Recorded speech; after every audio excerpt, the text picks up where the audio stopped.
So just confirmation that the conference about to get underway.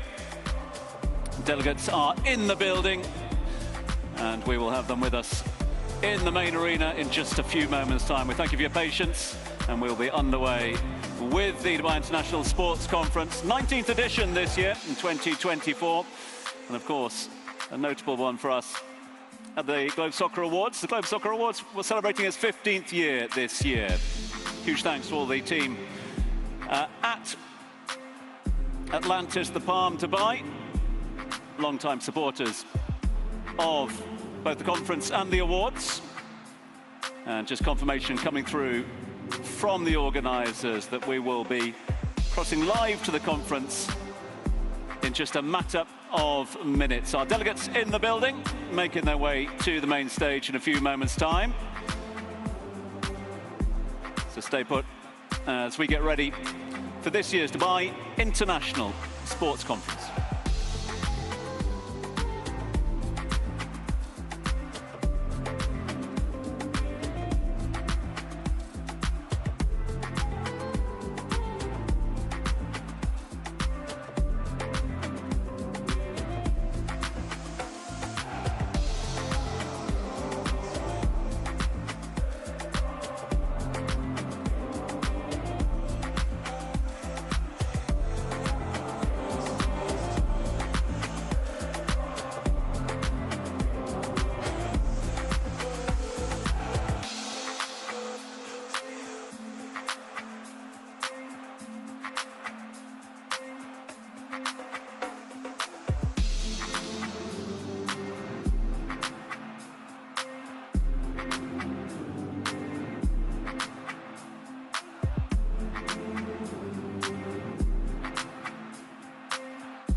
So, more guests arriving into the main arena, more guests walking the red carpet at the moment. And we appreciate each and every one of you for being with us for, of course, the Dubai International Sports Conference and the Beyond Development Globe Soccer Dubai Awards coming your way straight after that. More greats of the game making their way into the main room. We'll be underway with the conference in a matter of minutes. Sit back, enjoy the environment, have a Ferrero Rocher or 5. And the International Sports Conference will get underway in a matter of minutes.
Get ready for an unforgettable night of dazzling debate, discussion, and well-deserved celebrations Dubai style. Dubai style indeed. Dubai knows how to do it, that's for sure. And we will do it Dubai style this evening. Right, we're going to ask all of our guests to make their way to their designated seats. We're about to cross live to our social platforms and more as we get ready for this year's conference. Looking forward to this one? I am very much looking forward to it. It's not often you get a chance to sit back and reflect for a decent amount of time with players at the top of their game like the two we have coming up, is it? Ain't that the truth? Yes, great to have them with us here this evening as we get ready for what promises to be a fascinating evening down here in Dubai. Conference will, of course, be followed by the all-important awards, and I think we're about ready to get underway. So, back in the interviewer seat for you this evening, asking, I have to say, all the right questions again, is none other than, of course, CNN sport anchor Amanda Davies. Great to have you back here in Dubai. Welcome. I'm certainly going to try and ask the right questions. I have to say, Cristiano last year praised me for my tough questions. So hopefully I'll do a little bit more of the same. But if I'm back this year, can you believe radio and television personality Tom Urquhart is here for his 15th edition? A little bit grayer. You'd have no idea. A little bit grayer, a little bit older. Organised annually since 2006, the Dubai International Sport Conference is proudly hosted by the Dubai Sports Council for an amazing 19 editions. So, without further ado, we have the talent in the room, we have the audience with us here, we are all set to go. We got the all-star interviewer. Let's get straight in to the conference. Thank you very much.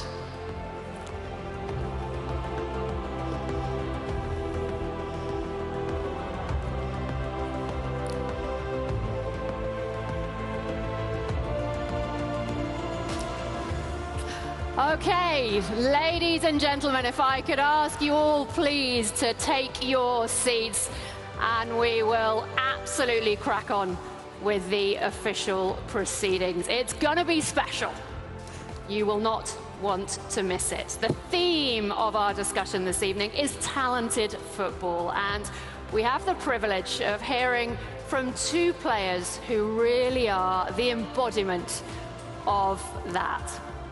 Please welcome the most prolific goalscorer in the history of football, winner of pretty much every trophy there is to win in the game, 33 in all over his career that has spanned over 20 years. We've lost count of the number of Globe Soccer awards he has won. He is showing no signs of slowing down. Ladies and gentlemen, please welcome Cristiano Ronaldo.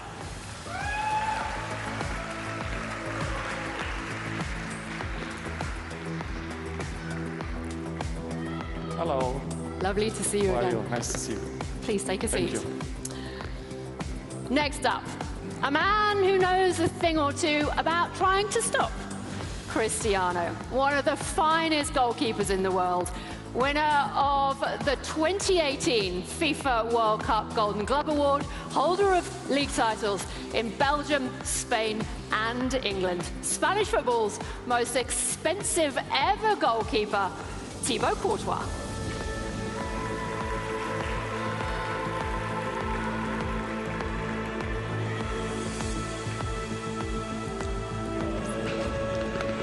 Take a seat. Wonderful to see you both once again.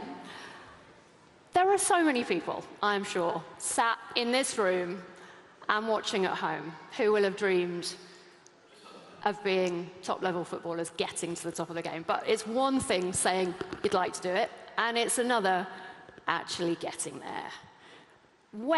At what point, Thibaut, did you realise you're actually quite good at this game? Not so fast, actually. I think only when I started to play as a first starter in Genk when I was 18. I hoped to have a career in Belgium. I didn't dream to be a goalkeeper for Real Madrid. I dreamed to be a goalkeeper for Real Madrid, but I didn't expect it to happen. but obviously you dream of it, you work hard for it, and suddenly those stages in your career happen where your work gets rewarded, and then soon you'll see that when Chelsea signs you, you go on loan to Atletico, you play against this guy who scored a few goals against me, and you try to get better to try to stop him, and yeah, then actually you see it happen.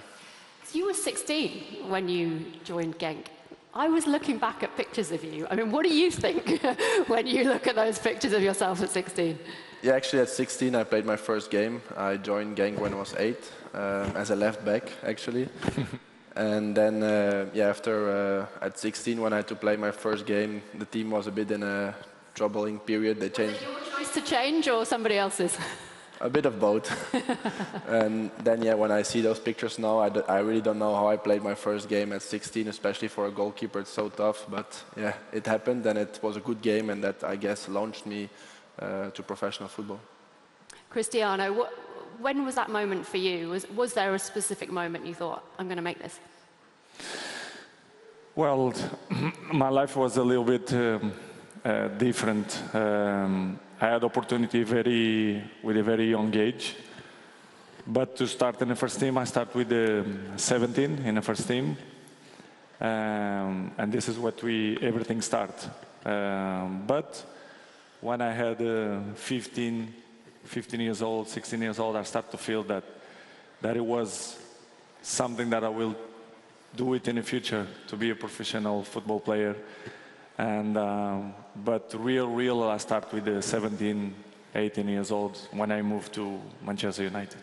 You are somebody who all your teammates, whichever club, talk about how hard you train and how much you dedicate your life to it. At what point did you realize that that was what it was going to take? Well, in the beginning, when I arrived in Manchester United, I was a very skillful player, dribbling a lot. And I realized that it was good for the show boot, but the football is more than that. When you have a dream to achieve big things, you need to be more effective. And this is what I plan to do it. I start to see examples there in the club, like Ryan Giggs, Paul Scholes. And I take some good ideas. And as I say all the time, of course, you're never going to be a football player if you don't have talent. The talent is the main word to achieve success. But the other things, which is I consider more important, it's the ethic of work. And I dedicate all my life on that, because I know I can prove year by year, the longevity speaks for itself. I still play in high level. That you have to be professional all the time. And by the age, you have to do it specific work to maintain the level too. And this is what I do. And this is what I'm continuing to do, not only to play football, but for my healthy life, I hope so. When you see the likes of Jude Bellingham, Lamine Yamal, Endrick coming through as young as they are now, with the pressure and the focus that they are now, how do you think their experience compares to what you guys went through? I think it's different now for them. Like someone like Jude, as a very young guy in Dortmund, he was really important, and then after when he came to us the first year, straight away scoring important goals.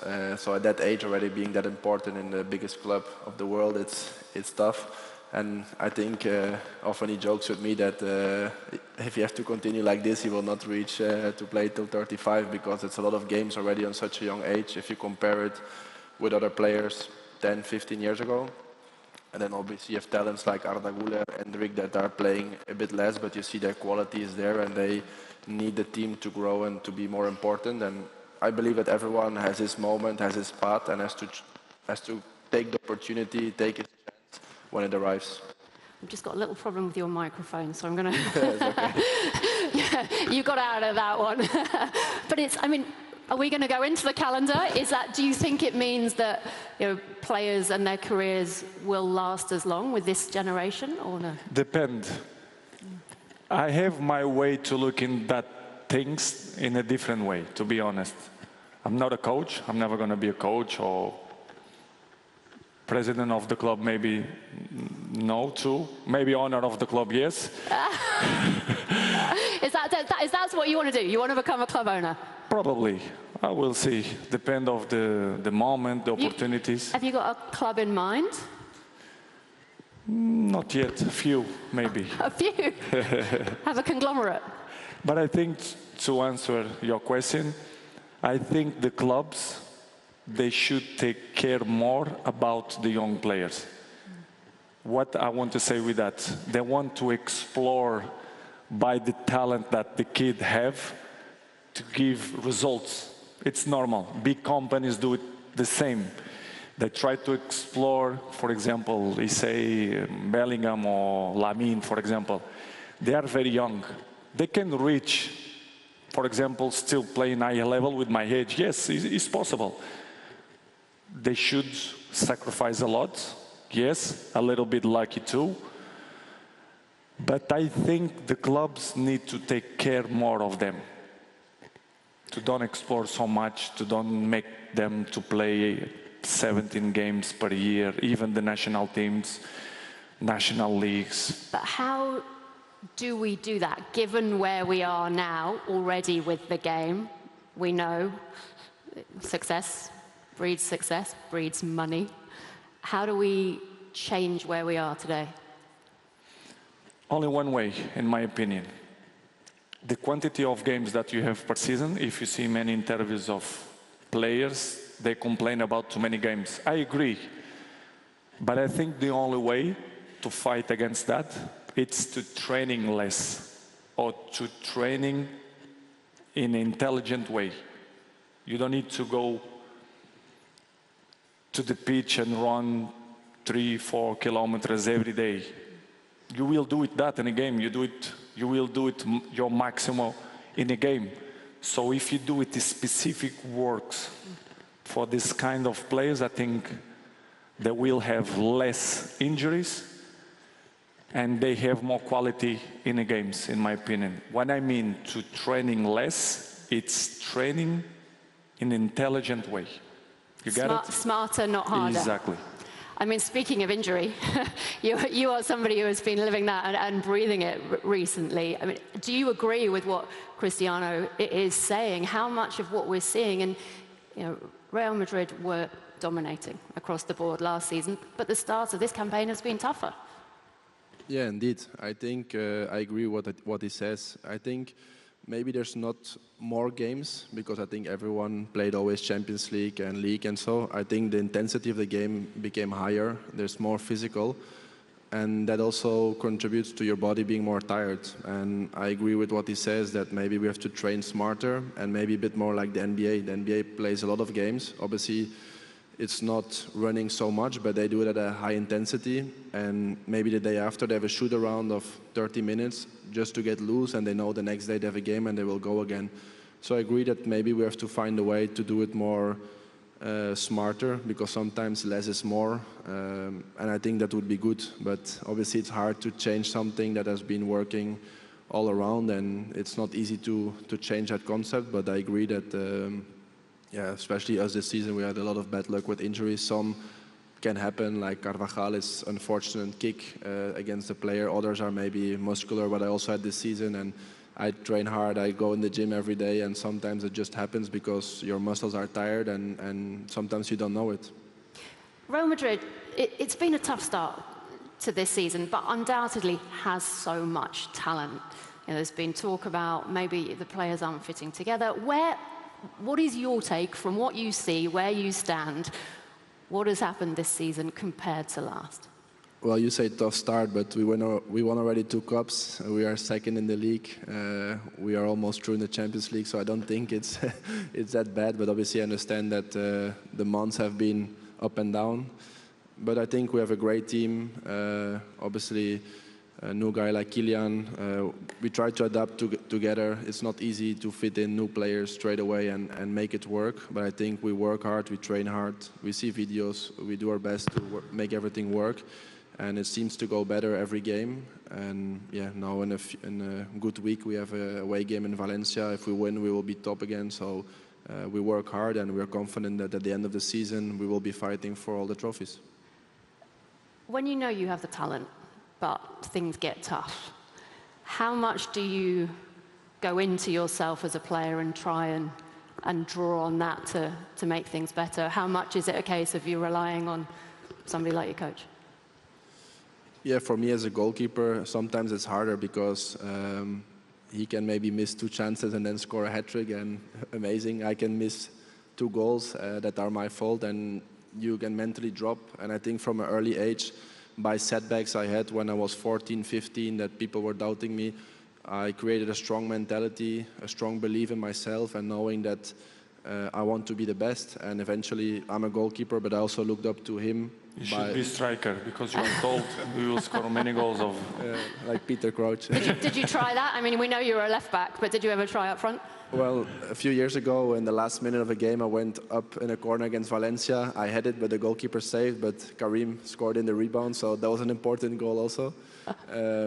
But yeah, I think like things that he has said in the past, also my son looks really up to him, so I love that he has a role model like Cristiano to look up to see how much important it is to work, and also mentally to believe that you are the best. I don't think it's arrogant to say you are the best, or that you believe you are the best. After, everyone can have a different opinion of who is the best, but you and yourself have to believe, I'm the best, and I will show it on the pitch, and that will make you play better. What role does the coach have in that scenario? I mean, Carlo Ancelotti has done so much, won so much. He said you're easy to coach. Do you agree with that? Say again? Carlo Ancelotti has famously said you're easy to coach. I don't know whether you would agree with that, but you know, how good is he in your opinion? Listen, I'm coming right now in a car with my friends.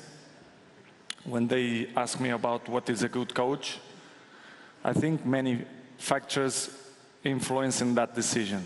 And I think one of the most important things is how to deal with the players.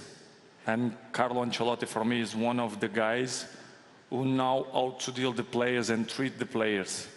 And for me, he was, and he still is, the key for his success.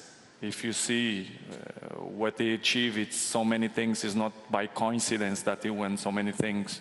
You should have something different and special.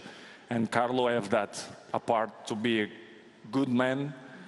He's a very smart guy to manage people, and this is, for me, it's one of the most important things. Thibaut, what's he like day to day?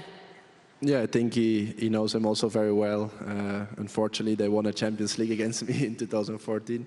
But yeah, Carlo is a very good coach. He knows how to handle a dressing room. He knows how to handle a team. Especially when you're at the top, you don't have to over-push players, because all the top players, I'm sure they know what they have to do. And sometimes it's little things, and have a good feeling in a dressing room, a good team feeling that will make you win. And he's very good at that. He proved it. Last year, we had a lot of setbacks. I ruptured my ACL, Militao, Alaba. But yeah, then new people stand up, and he made it work, and we won another Champions League. So yeah, I think he's a great coach. Do you still have faith you can reclaim the Champions League this year? We always have faith, I think. You can never write down Real Madrid. Eventually, with this new system, we just need to qualify, and then I think the fun starts in the knockout phases, where we are pretty good. And we will always try to win. I think in the last 10 years, 6 Champions League have been won. I think almost every time we were in the semi-final. So we will always be up there. Maybe one year not. The next year we'll be there again. So we have an exciting team, and I'm sure we will get there. It's tough, though, with this new format. You know, Real Madrid have not had it all their own way in the Champions League. Neither have Manchester City. Is this the moment, Cristiano, that maybe you join up and give them a helping hand? I know we've talked about it in the past. Well, the football is, you never know what's going to happen. That's not a no. The teams have moments, difficult times, good times, and what, for example, City passed through this moment. It's a difficult time, but I'm sure 100% that we will be back. It's like Madrid, and he answered very well. People don't expect that they've been so brilliant in the beginning, but they are not too bad. They are there, 2 points behind Barcelona, I think. in front now, and they say it's a bad season. I don't understand how they say this kind of thing. Every player, every team, they have a rush moment, but they will back all the time. And Madrid, if you have to bet to win the Champions League again, I will bet in Real Madrid, because you never know what's going to happen. And Bernabeu, the aura is different. All the teams, they scare when they play there. This is a fact. The stories say that. And never consider Madrid like that, because they're always back. And City as well. Let's see, I'm very curious to see what's going to happen this season. What would you be saying in the City dressing room now? How do they turn it round? Probably say less and show more. This is what I will say. I will push a few guys apart and say what I think. I don't need to say in front of everybody. But I think the big teams, the big players, they are smart enough to understand what is the problem. Where is the problem? I'm sure 100% they will be back. Guardiola is a very smart coach, and he knows what the problem coming from. And they will be there, like always. So, as I say before, Madrid is the same. They have a little bit difficult in the beginning. Some players, the adjustments, some positions, Mbappé, Vinicius, Rodrigo, whatever. But they will be back like always. So if you're not going to go to Manchester City just yet, how about United? We've got the Portuguese connection back. Difficult. Premier League, it's the most difficult league in the world. All the teams, they are good. All the teams, they fight. All the teams run. All the players, they are strong. Football is different right now. It's not easy games anymore. And they need, I say this 1.5 years ago, and I will continue to say, the problem is not the coaches. It's like, I'm always give this example, I will try right now to see if it's going well. It's like the Aquarius. If you have the fishing inside and he's sick, and you take him out, and you fix the problem, and if you put it again in Aquarius, they will be sick again. And this is the problem of Manchester United, is the same. The problem is not only the coach, it's much more than that. And do you think that is still the case at Old Trafford? 100%. If I will be the owner of the club, I will make the things clear and adjust what I think it's bad You see, there. I'm now joining the dots. Is that the plan? Have you spoken to the Glazers? I'm still very young. I have so many plans and dreams ahead. But mark my words, I will be owner of a big club, for sure. I'm sure there's a whole lot of people who would very much love to see that. From the Portuguese perspective, though, how much do you know Ruben Amorim? What do you know about him and having dealt with him? He did a fantastic job in Portugal with my Sporting. But as I said before, Premier League is a different beast. It's a different league. It's the most competitive league in the world. I knew it will be tough, and they will continue the storm. But the storm will finish and the sun will rise. So, fingers crossed, the things will be good with him. And I hope the best for Manchester United, because it's some club that I still love it. Talking of national teams, it's a very different dynamic, isn't it? Taking the talent for individuals who play at different clubs, then going to your national team. I think it's fair to say you've had different levels of success, the two of you, with your national teams. Cristiano, Portugal, I guess, winning against the odds, winning a trophy, the Euros. Thibaut, a national team with so much talent, dubbed the golden generation, who hasn't managed to get it across the line. What have been your frustrations with how it hasn't happened? No, I think eventually the coach with who we had most success is now his coach in Portugal, Roberto Martinez. And I think with him we had a really great run. And unfortunately against France we lost the semi-final of a World Cup on a set piece. And it can happen, that's football. It was a close game, both teams had chances. And they just had that moment where they scored. And I feel that if we would have passed, with all respect to Luka, I hope you would win against Croatia.